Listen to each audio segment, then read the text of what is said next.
5:10 class को start करेंगे। 4 minute wait करते हैं तब तक सब ज्वाइन हो जाए।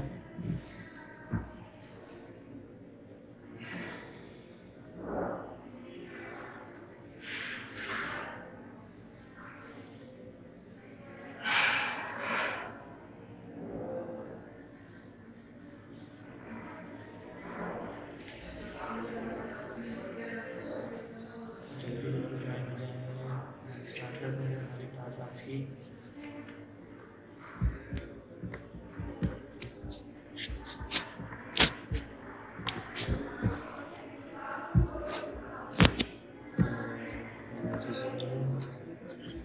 आवाज़ नहीं आ रही तो ज्वाइन करो ना अभी।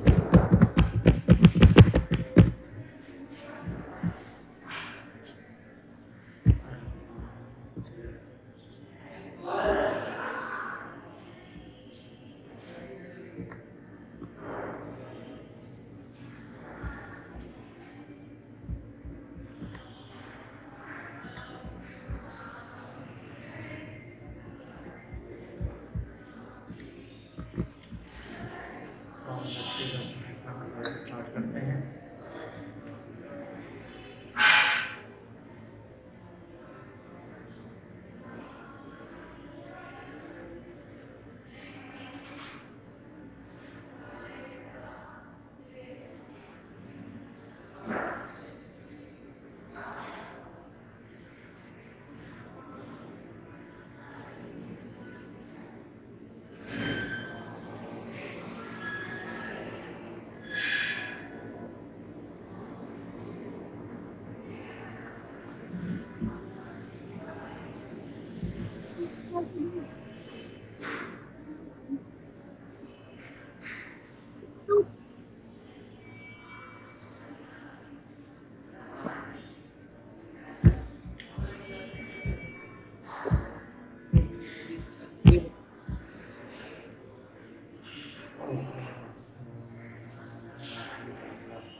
ज्वाइन ऑडियो कर लें, बाकी जिसको इशू है तो ज्वाइन करेंगे करने के बाद आपके साथ।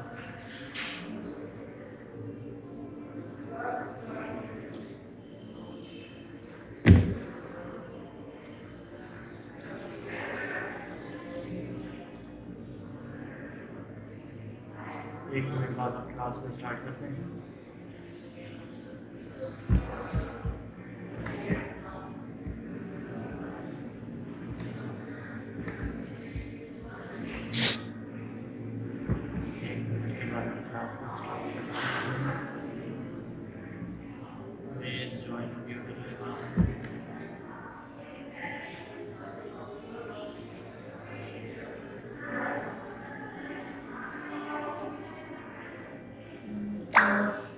ठीक है जी, तो आज हम जो है थोड़ा सा रिवीजन ही चल करते हैं। लास्ट टाइम हमने जो है जब हमारी ऑनलाइन क्लास थी तो हमने HTML के लिंक्स लगाने सीखे थे, आपको याद हो तो। आज का जो हमारा लेक्चर है उसमें हमने फॉर्म को थोड़ा सा रिवीजन देना है कि फॉर्म में कौन कौन से टैग पढ़ते हैं, कौन कौन से एलिमेंट्स पढ़ते हैं और फॉर्म के अंदर हम कौन कौन से एट्रीब्यूट पढ़ते हैं। तो ये सारी चीज़ें हमने आज के लेक्चर में देखनी है। तो चलते हैं आज के लेक्चर की जानिब। सबसे पहले हम HTML में फॉर्म बनाते क्यों हैं। तो आपको ये बात पता है कि कभी भी हमने यूज़र से कोई भी किसी भी किस्म का इनपुट लेना हो तो हम उसे फॉर्म के अंदर पास करवाते हैं और उसमें मतलब हम एज अ फॉर्म के अंदर हम टैग्स को पास करवाते हैं जिसके अंदर हम यूज़र से इनपुट ले सकते हैं। अब हमारे पास हम इस तरह से समझ लें कि साइनअप पेज हो गया, लॉगिन पेज हो गया, और इसके अलावा अगर आपने एक फॉर्म भी बनाना है किसी यूनिवर्सिटी कॉलेज का जहाँ पे यूज़र आके अपनी एप्लीकेशन दे सके, तो उसके अंदर आप ये सारी चीज़ों को इन सारे टेक्स्ट को पढ़ेंगे और उन सारी चीज़ों को यूज़ कर सकते हैं। क्या बात कर रहा है, सबसे पहले मैं यहाँ पे क्या करता हूँ कि सबसे पहले आपके लिए स्क्रीन को जो है शेयर कर देते हैं। स्क्रीन शेयर मैं ओपन कर लेता हूँ ताकि आप लोगों को मेरी स्क्रीन जो है वो शेयर हो जाए। ठीक है जी, तो अब ये सबसे पहले बात क्या करता है हमारे पास, यहाँ पे देख लेते हैं हम कि an HTML form is used to An HTML form is used to collect user input. The user is most often sent to a server for processing. मतलब यूज़र से आप जो है उस फॉर्म के अंदर इनपुट लेना हम सीखते हैं कि यूज़र जो है वहाँ पे आए कुछ भी टाइप करे किस तरह से, जैसे साइन अप पेज होता है वहाँ पर अपना ईमेल, यूज़र नेम, पासवर्ड, ये सारी चीज़ें टाइप करेगा। तो हम यूज़र से इनपुट किस तरह से ले सकते हैं, ये सारी चीज़ें हम फॉर्म के अंदर सीखते हैं। जैसे हमने यहाँ पे बात कर रहा है कि the form element is a container for different type of input element such as text field, check box, radio button, submit button. तो ये सारी चीज़ें हमारे पास फॉर्म के टैग के अंदर हम पढ़ते हैं। आपने क्या करना होता है, फॉर्म का टैग ओपन करना होता है और फिर क्लोज करना होता है और उसके अंदर आपको पूरा फॉर्म बनाना पड़ता है। सबसे पहला आप जो है फॉर्म के अंदर आप एलिमेंट की बात करते हैं वो है इनपुट एलिमेंट। हमारे पास सबसे पहला एलिमेंट आता है इनपुट एलिमेंट। बात क्या करते हैं कि the HTML input element is the most used for element, and input element can be displayed in many ways depending on the type attribute. Here are some examples. मतलब आपका जो इनपुट एलिमेंट है, अगर आपने यूजर से किसी भी किस्म का कोई भी इनपुट लेना तो आप वहाँ पे क्या यूज़ करते हैं, इनपुट एलिमेंट को यूज़ कर रहे हैं। इनपुट के अंदर हमारे पास बहुत सारी टाइप्स आती हैं इनपुट एलिमेंट की। अगर आपने यूज़र से ईमेल लिखवाना है उस इनपुट के अंदर तो आप ईमेल टाइप उसकी यूज़ करेंगे। अगर यूज़र से कोई नंबर लिखवाना है तो नंबर टाइप यूज़ करेंगे। अगर यूज़र से कोई आपने सादा टेक्स्ट उसका नाम जो है लिखवाना तो आप सुपर टेक्स्ट जो है उसकी टाइप को इनपुट करेंगे। तो ये सारी चीज़ें हमारे पास, ये सारी फील्ड्स हमारे पास इनपुट टैग के अंदर आती हैं। अब चलते हैं अब चलते हैं हमारे विजुअल स्टूडियो कोड की जानिब और वहाँ पे देखते हैं किस तरह से काम करता है। तो सबसे पहले हम आ गए विजुअल स्टूडियो कोड में और आपने क्या करना है कि वो फोल्डर को ओपन कर लेना है। यहाँ पे भी मैंने फोल्डर पहले ओपन किया हुआ। हम इसके अंदर एक न्यू फाइल बनाते हैं। एक मैं फाइल बना लेता हूँ फॉर एग्जाम्पल रिविजन के नाम से, revision.html के नाम से मैंने एक फ़ाइल बना ली। अब इस फाइल के अंदर हम क्या करते हैं, सबसे पहले हमारा बेसिक कोड लिख लेते हैं और कुछ जो एक्स्ट्रा चीज़ें वो कट कर देते हैं। आगे मैं सिंपल क्या कर रहा हूँ, यहाँ पे जो है एक आपको इनपुट टैग लिख के दिखा रहा हूँ। एक मैं यहाँ पे सबसे पहले फॉर्म ओपन करता हूँ और जो हमने पहला टैग पढ़ा है इनपुट, वो मैं यहाँ पे लिखता हूँ सिंपल इनपुट।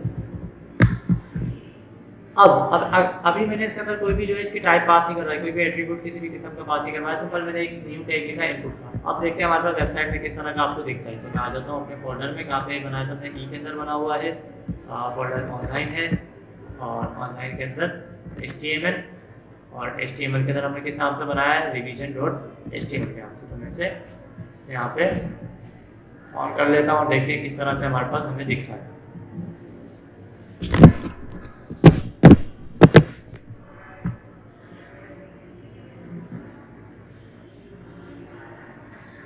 तो ये देखिए हमारे पास क्या हुआ कि एक इनपुट जो बॉक्स है वो बन के आ चुका है। अब यहाँ पे आप यूज़र से कोई भी इनपुट इसके अंदर लिखवा सकते हैं अपनी वेबसाइट के अंदर, और एंटर करेंगे तो वो एंटर हो जाता है। लेकिन मैं चाहता हूँ कि ये जो इनपुट बॉक्स बना है इसके अंदर जो है सिर्फ और सिर्फ यूज़र, इसके अंदर क्या होगा, यूज़र जो है सिर्फ और सिर्फ ईमेल लिख सके। मतलब ईमेल के अलावा वो कुछ लिखे तो वो बॉक्स जो है इनपुट का बॉक्स उसे एक्सेप्ट ही ना करे। तो हम इसके अंदर अब एक एट्रीब्यूट पास करवाएंगे टाइप का, उस टाइप के अंदर उसकी वैल्यू पास करवाएंगे कि इसके अंदर सिर्फ वो ईमेल लिख सकता है। तो मैं यहाँ पे आ जाता हूँ वापस विजुअल स्टूडियो कोड में। इस इनपुट के अंदर आप मैं एक एट्रीब्यूट पास करवा रहा हूँ, टाइप इसकी बता रहा हूँ और उस टाइप के अंदर वैल्यू क्या रख रहा हूँ कि ये सिंपल एक ईमेल लिख सकता है। और अब अगर आके मैं अपनी वेबसाइट के अंदर आके रिफ्रेश करता हूँ और रिफ्रेश करने के बाद यहाँ पे लिखता हूँ सामान और डायरेक्ट एंटर करता हूँ, तो वो कह रहा है कि please include @ in the email address, क्योंकि आपको पता है ईमेल एड्रेस में क्या होता है, @ आपको लगाना पड़ता है, वो कंपलसरी होता है। तो फिर हमें अब इस बॉक्स के अंदर आपने @gmail.com लगाना होगा। फिर एंटर करेंगे तो ये आपके पास यहाँ पे एंटर हो जाता है। तो अब आपने अपने उस इनपुट बॉक्स को ये बता दिया कि अब इसके अंदर जो यूज़र डालेगा वो सिर्फ और सिर्फ ईमेल जो है लिख सकता है, इसके अलावा वो और कुछ भी नहीं लिख सकता। अब मैं चाहता हूँ अब एक और नया टैग पढ़ते हैं लेबल का।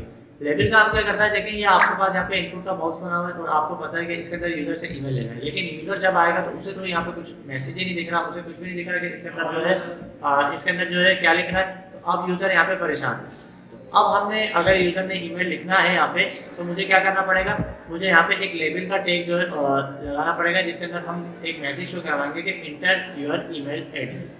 तो मैं क्या करूँगा, यहाँ पे सिंपल विजुअल स्टूडियो कोड में एक और नई चीज़ पढ़ रहा हूँ, फॉर्म के अंदर एक और नया टैग हम पास करवाएंगे, कौन सा, लेबल का। और उस लेबल में मैं क्या लिखूंगा कि इंटर योर ईमेल एड्रेस।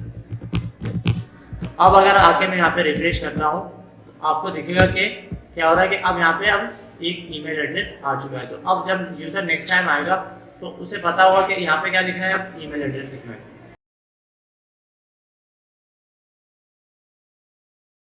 ठीक है, तो अब जैसे यूज़र आएगा तो उसे इस बारे में पता होगा कि इस बॉक्स के अंदर हम सिर्फ ईमेल एड्रेस लिख सकते हैं, मतलब, और इसके अलावा उसके अंदर कुछ भी नहीं लिखा। इसी तरह से मुझे एक और बॉक्स इसके नीचे चाहिए इनपुट टाइप, और जिसके अंदर क्या है कि यूज़र अपना फुल नेम लिख सके। एक और बॉक्स चाहिए जिसमें यूज़र फुल नेम लिख सके। तो सबसे पहले हमें एक लेबल लगाना पड़ेगा।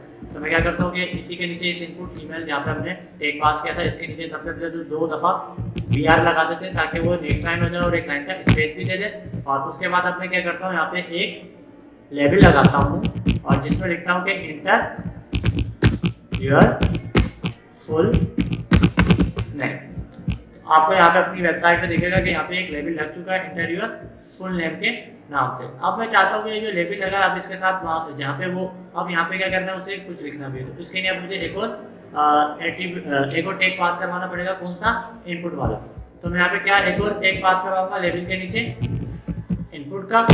और इस इनपुट के अंदर अब मैंने टाइप क्या रखनी है, अब इस इनपुट के अंदर मैं टाइप रखूंगा टेक्स्ट, मतलब नेम होगा तो वो जाहिर सी बात है कोई भी टेक्स्ट लिख सकता है उसके अंदर। अब आके अगर मैं रिफ्रेश करता हूँ तो यहाँ पे एक और बॉक्स बना हुआ गया जिसके अंदर वो अपना नेम जो है लिख सकता है। अगली चीज़ ये आती है हमारे पास कि अब उसने नेम लिख लिया, अब इसी के साथ वो ये लिखेगा कि इंटर। अब मैं एक और चीज़ पास इसके अंदर देना चाहता हूँ, एक और लेवल में लिखवाना चाहता हूँ यूज़र से कि इंटर योर कॉन्टैक्ट नंबर। तो कॉन्टैक्ट नंबर के लिए क्या करना पड़ेगा मुझे, 2 दफ़ा इस ईमेल के बाद मैं क्या करता हूँ कि इस इनपुट टाइप के बाद दो BR और लगा लेता हूँ। 2 BR लगाने के बाद यहाँ पे मैं क्या पास करवाता हूँ, यहाँ पे मैं पास करवा लेता हूँ अब एक और लेबल। और उस लेबल में क्या होगा कि इंटर योर कॉन्टैक्ट। तो अब यहाँ पे हमने एक और लेबल लगा लिया, उस लेबल में क्या पास करवाया, इंटर योर कॉन्टैक्ट नंबर। अब कॉन्टैक्ट नंबर के लगाने के बाद अगला काम क्या करना है कि इसी के अंदर मुझे अब यूज़र से क्या करना है कि एक और इनपुट लेना है। तो मैंने अगला काम क्या करना पड़ेगा, इस कॉन्टैक्ट नंबर के बाद जो है यहाँ पे एक और इनपुट की टाइप बनानी पड़ेगी। और इस इनपुट की टाइप में मैं क्या बनाऊंगा, टाइप पास करवाऊंगा कि अब टाइप में कौन सी पास करवाऊंगा, सिर्फ कॉन्टैक्ट वाली, यानी नंबर वाली। तो सिंपल अब यूज़र जो है इस बॉक्स के अंदर जो हमने एक बॉक्स बनाया है इसके अंदर अब वो कोई टेक्स्ट नहीं लिख सकता, क्योंकि अब हमने उसकी टाइप में ये महसूस कर दिया कि आप लिखेगा तो वो सिर्फ नंबर ही लिखेगा, क्योंकि कॉन्टैक्ट नंबर आपको पता है एक नंबर होता है, तो वो आप सिर्फ इसके अंदर नंबर ही लिख सकता है। इसके बाद में एक और जो है काम करवाना चाहता हूँ कि यूज़र अपना जो है पासवर्ड भी लिखे। तो अब यहाँ पे सबसे पहले हमने एक और लेबल लगाना है इसी के बाद फॉर्म से पहले यानी, और यहाँ पे क्या पास करवाना है कि लेबल के अंदर इंटर पासवर्ड। और इंटर पासवर्ड का आपको दिखेगा यहाँ पे अब जो है, अब देखेंगे इसी के साथ आ रहा है। अब हमें नीचे लेकर आना तो यहाँ पे जाहिर सी बात है आपने BR का यूज़ करना पड़ेगा। तो मैं यहाँ पे 2 दफ़ा BR लगा देता हूँ, एक जो है नेक्स्ट लाइन लेकर आ जाएगा और एक और लाइन स्पेस लेकर आएगा जिस तरह से। और अब मुझे यहाँ पे एक बॉक्स चाहिए इनपुट का। तो मैंने यहाँ पे क्या करना है, अगला काम यहाँ पे एक और इनपुट की टाइप लिखनी है और उसके अंदर जो मैं टाइप उसकी पास करवाऊंगा, उस टाइप के अंदर क्या पास करवाऊंगा, पासवर्ड। पासवर्ड क्यों पास करवा रहा हूँ, क्योंकि आपको पता है कि पासवर्ड जो है वो हाइड होता दिखता नहीं, तो ये यही काम करके देगा आप इसके अंदर। अगर आगे मैं रिफ्रेश करता हूँ कुछ भी पासवर्ड लिखता हूँ तो वो क्या होगा, वो आपको ऐसा हाइड दिखेगा, वो दिखेगा। और इसके अलावा हमारे पास क्या चीज़ आ जाती है देख लेते हैं ज़रा सा। एक हमने इनपुट टैग पढ़ा और इनपुट टैग के अंदर हमने जो है काफ़ी सारी चीज़ें पढ़ चुके हैं। और हमारे पास आ जाते हैं यहाँ पे इनपुट भी पढ़ लिया हमने, टैग लेबल भी पढ़ लिया। एक और टैग आता है हमारे पास सेलेक्ट का, और सेलेक्ट के अंदर एक और टैग आता है ऑप्शन। तो सेलेक्ट और ऑप्शन का काम क्या होता है कि कोई भी मतलब आपने कोई भी वेबसाइट देखी होगी तो वो वहाँ पे क्या मांग रहा होता है, इंटर योर जेंडर, आप अपना जेंडर बताओ। वहाँ पे ऑप्शन होते हैं मेल फीमेल, तो आप उसमें से क्या करते हैं किसी भी एक को जो है क्लिक करते हैं और वो सेलेक्ट हो जाता है। इसी तरह से आपसे वो क्या मांगता है, इंटर योर कंट्री, तो उसमें डिफरेंट कंट्रीज होती है, आप अपनी कंट्री सेलेक्ट करते हैं। इंटर योर प्रोविंस, अब उसमें डिफरेंट प्रोविंस होते हैं वो आप सेलेक्ट करते हैं। इंटर योर सिटी, वो डिफरेंट सिटीज़ होती है, आप अपनी सिटी फिर उसमें से सेलेक्ट कर देते हैं। तो ये सारी ऑप्शंस किस तरह से आते हैं, ये आपके पास 2 टैग यूज होते हैं, एक सेलेक्ट और सेलेक्ट के अंदर एक और टैग यूज होता है ऑप्शन का। तो हमें क्या करना है, हमें भी यहाँ पे एक ही इसी तरह का काम करना है कि इंटर योर पासवर्ड के बाद अब वो आपसे पूछेंगे इंटर योर जेंडर। अब आपने क्या लगाना है, यहाँ पे अब सेलेक्ट का एक टैग लगाना है और सबसे पहले हम 2 दफ़ा BR लगा देते हैं ताकि वो उसे नेक्स्ट लाइन करते हैं। और यहाँ पे अब आपने एक सेलेक्ट का टैग यूज़ करना है और सेलेक्ट के टैग के अंदर अब आपने ऑप्शन क्या रखने हैं। तो पहला ऑप्शन होगा हमारे पास, पहला ऑप्शन क्या होगा, इंटर योर जेंडर, ठीक है, या इंटर की जगह होगा सेलेक्ट, मतलब वो सेलेक्ट करेगा ना कोई लिखेगा तो फिर हम यहाँ पे क्या लिखेंगे, सेलेक्ट योर जेंडर। तो अब यहाँ पे जो है पहला ऑप्शन आपके पास आ गया सेलेक्ट। अब इसके अंदर दो ऑप्शन मैंने और रखे, तो दो ऑप्शन क्या रखने मैंने इसी के अंदर, एक और ऑप्शन रखना है। उस ऑप्शन में क्या होगा आपके पास, उस ऑप्शन में होगा मेल, और एक और ऑप्शन रखना, उस ऑप्शन में क्या होगा, फीमेल। कुछ इस तरह से। और अगर मैं यहाँ पे आके रिफ्रेश करता हूँ और अब देखेंगे आपको यहाँ पे दोनों ऑप्शन यहाँ पे दिख रहे हैं। अब आपने यहाँ पे अपना जेंडर सेलेक्ट करना है, तो मैं फॉर एग्जांपल मेल है तो मैंने मेल सेलेक्ट किया तो मेल सेलेक्ट हो गया। तो ये सारी चीज़ें आप इसमें कर सकते हैं। और इसके अलावा हमारे पास ये वाला एरिया भी हो गया सेलेक्ट, और ऑप्शन वाला भी हमने टेक कर लिया। एक और टेक आता है हमारे पास टेक्स्ट एरिया वाला। अब देखें यहाँ पे मैंने जो है इनपुट जो है आपको पता है क्या होता है, ये भी एक तरह का टेक्स्ट एरिया, और इसके अंदर आके यूजर जो है इनपुट दे सकता है। लेकिन आपको एक बड़ा टेक्स्ट एरिया चाहिए जहाँ पे यूजर बहुत ज़्यादा लिख सकता है। मतलब इसी के नीचे जहाँ पे मैंने जेंडर वाला ऑप्शन बनाया, इसी के नीचे मुझे डिस्क्रिप्शन वाला चाहिए और यूज़र उसके अंदर लंबी चौड़ी जो है डिस्क्रिप्शन लिख सकता है। तो उसके लिए हमें एक बड़ा बॉक्स चाहिए, तो उसके लिए हम क्या यूज़ करते हैं, टेक्स्ट एरिया यूज़ करते हैं।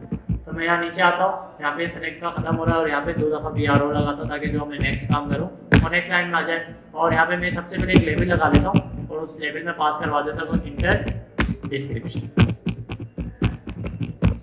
अब आप यहाँ पे देखेंगे कि क्या काम होगा कि एक जो है हमारे पास लेबल बन चुका है। अब मुझे क्या चाहिए, एक बड़ा बॉक्स चाहिए। तो इस बड़े बॉक्स को लगाने के लिए हमें यहाँ पे क्या यूज़ करना पड़ता है, टेक्स्ट एरिया। तो मैं यहाँ पे क्या यूज़ करूँगा, टेक्स्ट एरिया। और अब आप देखेंगे कि यहाँ पे एक हमें बड़ा टेक्स्ट एरिया मिल चुका है और इसे मैं अपने मुताबिक जो है इसका साइज़ जितना बड़ा छोटा करना है मैं कर सकता हूँ। इस तरह जो लिखना है मैं इस तरह से लिख सकता हूँ। इसका साइज़ जो है मैं अपने मुताबिक छोटा और बड़ा कर सकता हूँ। यहाँ तक उम्मीद है आप लोगों को बात क्लियर होगी। अब थोड़ा सा आगे चलते हैं और बटन वाले को मैं आपको समझाता हूँ। बटन वाला आप लास्ट में देखेंगे। उससे पहले हम देख लेते हैं फील्ड सेट फॉर बॉर्डर और लीजेंड।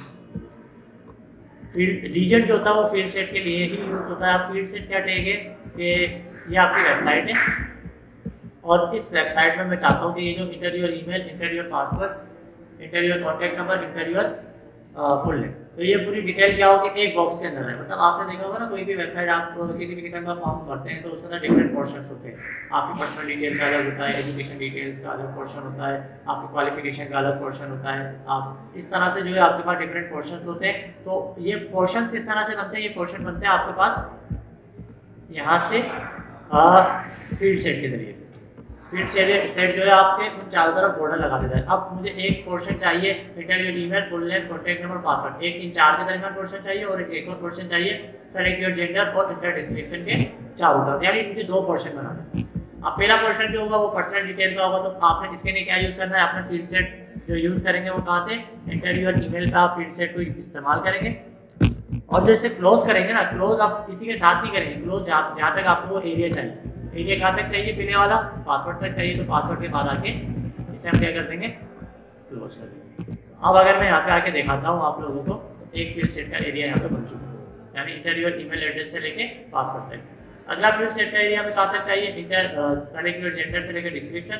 एक और मैं यहाँ पे फील्ड सेट को जो है स्टार्ट करूँगा कहाँ से, यहाँ पे इस सेलेक्ट वाले से लेके एक मैं फील्ड से स्टार्ट करता हूँ। इसे क्लोज कहाँ पे करना है आपने, बिल्कुल आखिरी में फॉर्म से पहले।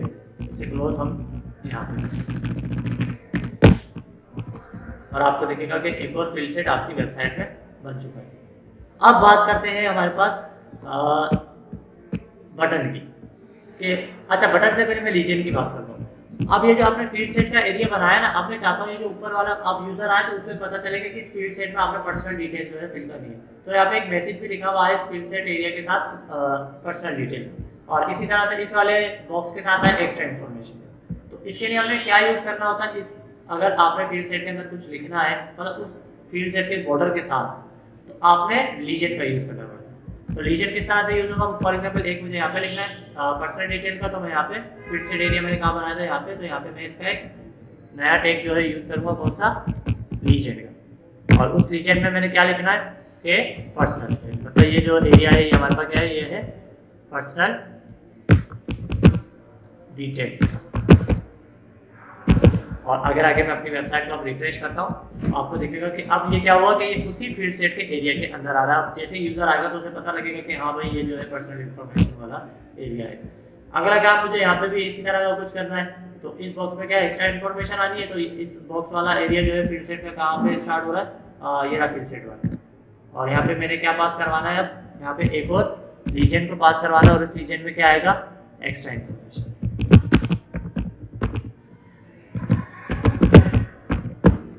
और आपको मैं अगर यहाँ पे आके रिफ्रेश करता हूँ तो आपको दिखेगा कि इस बॉक्स के साथ में आपकी वेबसाइट के अंदर अब एक्स्ट्रा इन्फॉर्मेशन का टैग आ चुका है। इसके अलावा अब हमने लास्ट चीज़ क्या करेंगे, अब यहाँ पे हमने एक बटन बनाया तो अब हमें एक और टैग पढ़े बटन का, और बटन के ऊपर मैंने एक एक्शन भी लगाना है। अब एक और एट्रीब्यूट पढ़ेंगे एक्शन का। जैसे मैं बटन के ऊपर क्लिक करूँ तो मेरे पास क्या हो, एक एक्शन परफॉर्म, और उस एक्शन परफॉर्म होने के बाद क्या हो कि जैसे आप कोई भी फॉर्म वगैरह फिल करते हैं तो जब आप सारी चीज़ें फिल कर लेते हैं और जैसे एक्शन के ऊपर क्लिक करते हैं तो लास्ट में मैसेज क्या आता है कि योर फॉर्म सबमिट सक्सेसफुली करो। इस तरह का मेरे पास भी एक मैसेज आएगा, योर फॉर्म सबमिट सक्सेसफुली। तो अब उस सबसे पहले तो हमने एक बटन बनाना, तो मैं यहाँ पे आ जाता हूँ और सबसे एंड में बनाना है बटन। तो यहाँ पे मैं यहाँ पे टेक्स्ट एरिया बनाया था फील्ड सेट के बाद में क्या करता हूँ कि 2 दफ़ा BR लगा देता हूँ ताकि वो जो बटन है वो नीचे नीचे होके आए, और यहाँ पे मैं एक बटन का टैग ओपन और क्लोज कर देता हूँ। अब इस बटन का टैग ओपन क्लोज तो कर लिया, और आपको अगर मैं यहाँ पे रिफ्रेश करूँ तो ये बटन एक तरह से बना हुआ आ रहा है लेकिन बहुत छोटा है। इसके अंदर मुझे कुछ, आपने बटन देखा होगा तो उसके अंदर कुछ लिखा हुआ होता है कि सबमिट या submit your form, submit here, इस तरह का कुछ भी लिखा होता है। तो इस तरह से मुझे इस बटन के अंदर ये लिखना है, फॉर एग्जाम्पल सबमिट। तो मैंने इस बटन के अंदर क्या लिख दिया, सबमिट का। और देखिए आपको ये बटन, अब देखिए इसमें कोई एक्शन परफॉर्म नहीं हो रहा, तो क्लिक कर रहा हूँ कुछ भी नहीं हो रहा।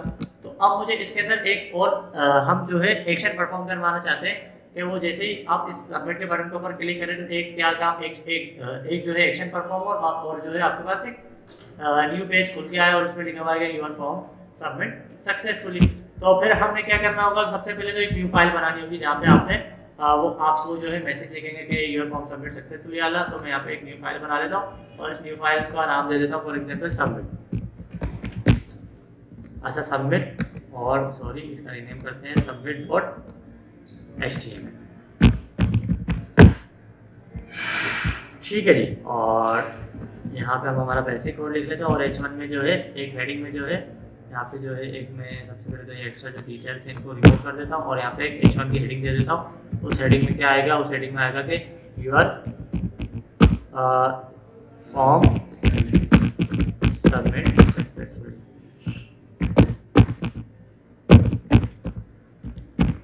ठीक है, अब आपने ये वाला जो आपने एक न्यू फाइल बनाई है, अब इसे आपने क्या करना पड़ेगा, जो आपने रिवीजन वाली क्लास है इसमें जो है लिंक करवाना पड़ेगा। तो अब आप लिंक करवाने के लिए आपके पास कौन सा एट्रीब्यूट आता है, एक्शन। तो आपने इस फॉर्म जहाँ पे टैग ओपन हो रहा है यहाँ पे आना है और यहाँ पे एक एट्रीब्यूट पास करवाना है, कौन सा, एक्शन का। और एक्शन के अंदर अब आपने उसे उस फाइल को लिंक करवाना है। तो आपको पता है वो फाइल कहाँ पर है, वो फाइल जो हमारी रिवीजन वाली फाइल जो ये मेन फाइल बनी है इसी के साथ रखी हुई है, यानी इसकी सिबलिंग है। तो सिबलिंग को कॉल किस तरह से करवाते हैं, डॉट स्लैश और फिर उस सिबलिंग का नाम। तो उस सिबलिंग का नाम क्या रखा था हमने, सबमिट डॉट HTML। तो हमने सिंपल एक एक्शन परफॉर्म करवा दिया।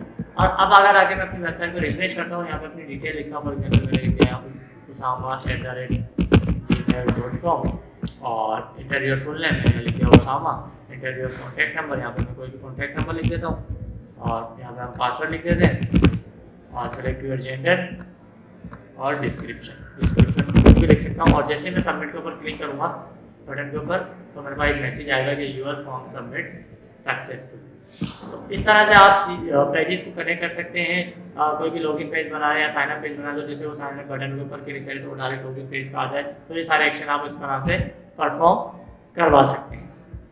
फिर हमारे पास और क्या चीज़ आ जाती है और देख लेते हैं हम इसके अलावा। और हमारे पास ये इनपुट टाइप के जो है काफ़ी सारे एट्रीब्यूट है, इनका हम काफ़ी डिटेल में बात कर चुके हैं। बटन, चेक बॉक्स क्या करता है, आपको भाई चेक बॉक्स बना हुआ आ जाता है। कलर आप जो है किसी से भी उसका फेवरेट कलर पूछ सकते हैं। डेट आपने लेनी हो तो डेट ले सकते हैं, डेट टाइम ले सकते हैं। ईमेल एड्रेस हम अभी पढ़ चुके हैं, किसी कोई भी फाइल। तो ये हमारे पास काफ़ी सारे ऑप्शन होते हैं, आप ये खुद भी देख सकते हैं। और इसके अलावा हमारे पास एक और वेबसाइट आती है W3 स्कूल के नाम से, तो आप इस वेबसाइट में भी जाके ये सारी चीज़ों के बारे में पढ़ सकते हैं। ठीक है, आगे चलते हैं हम थोड़ा सा।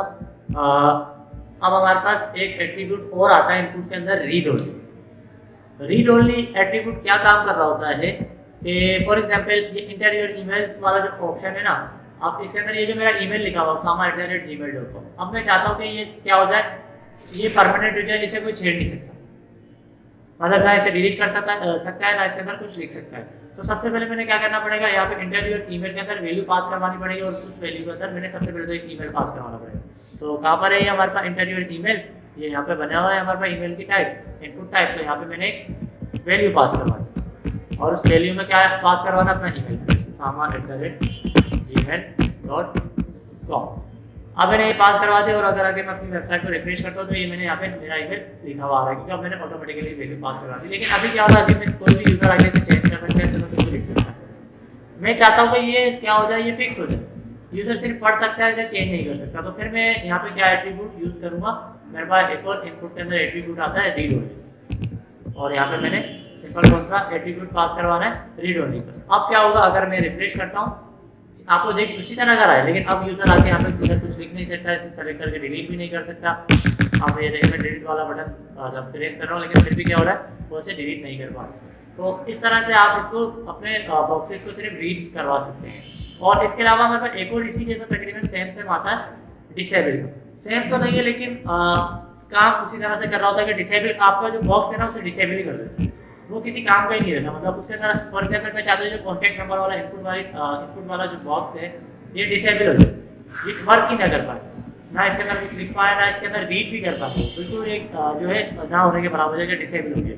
तो मैंने यहाँ पे कौन सा एट्रीब्यूट कॉन्टैक्ट नंबर के अंदर आके पास करवाना है, डिसेबल आ रहा। तो हमने कॉन्टैक्ट नंबर यहाँ पे बनाया है, यहाँ पे इसकी टाइप है, तो यहाँ पे इस टाइप में मैं क्या कर देता हूँ, इसे डिसेबल। अब आपको दिखेगा कि क्या हुआ, अगर मैं F5 प्रेस करता हूँ तो अब आपको ये बॉक्स ही जो है डिसेबल हुआ हुआ दिख रहा है, और ना आप इसके अंदर क्लिक कर सकते हैं, ना कुछ लिख सकते हैं। तो ये आपको यहाँ पे डिसेबल दिख रहा है। आप दूसरे पोर्शन में आगे कुछ भी लिख सकते हैं, लेकिन इस वाले बॉक्स में आके आप नहीं, क्योंकि इस बॉक्स को हमने क्या कर दिया, डिसेबल कर दिया। और इसके अलावा काफ़ी सारी मतलब आपने जिस भी बॉक्स को डिसेबल करना है तो आप यहाँ पे डिसेबल का एट्रीब्यूट पास करवा। तो ये तो था हमारा फॉर्म, इसके अंदर हमने काफ़ी सारी चीज़ें पढ़ ली है। ये आपका रिवीजन क्लास थी, तो आपको अब थोड़ी सी चीज़ें रिपीट हो गई होंगी कि आपने फॉर्म में अच्छा फॉर्म में एक और चीज़ रहती है, मैं वो भी आपको मिस हो रही थी वो भी समझा देता हूँ। एक और चीज़ होती है फोर, एक नया एट्रीब्यूट होता है फोर और आईडी। एट्रीब्यूट पास हो रहा होता है कौन सा, फोर और आईडी का। अब फोर और आईडी का क्या काम होता है कि फॉर एग्जाम्पल मैं चाहता हूँ कि इंटरव्यूअर फुल नेम पे मैं जैसे ही क्लिक करूँ ना तो क्या होगा, वो डायरेक्ट कर्सर कहाँ आ जाए, मेरे इस बॉक्स के अंदर आ जाए। तो मैंने क्या करना पड़ेगा, इसके अंदर एक फोर पास करवाना पड़ेगा और उसकी आईडी इस बॉक्स के अंदर देनी पड़ेगी। तो किस तरह से होता है, सबसे पहले इंटरव्यूअर फुल नेम पे आना, यहाँ पे इस लेवल ये लगा हुआ इंटरव्यूअर फुल नेम, और यहाँ पे हम क्या पास करवाएंगे, यहाँ पे हम पास करवाएंगे एक फोर, और उस फोर में इसका नाम रख देते हैं, कुछ भी नाम देते हैं, आप इसे फॉर एग्जाम्पल फर्स्ट नाम दे देते हैं।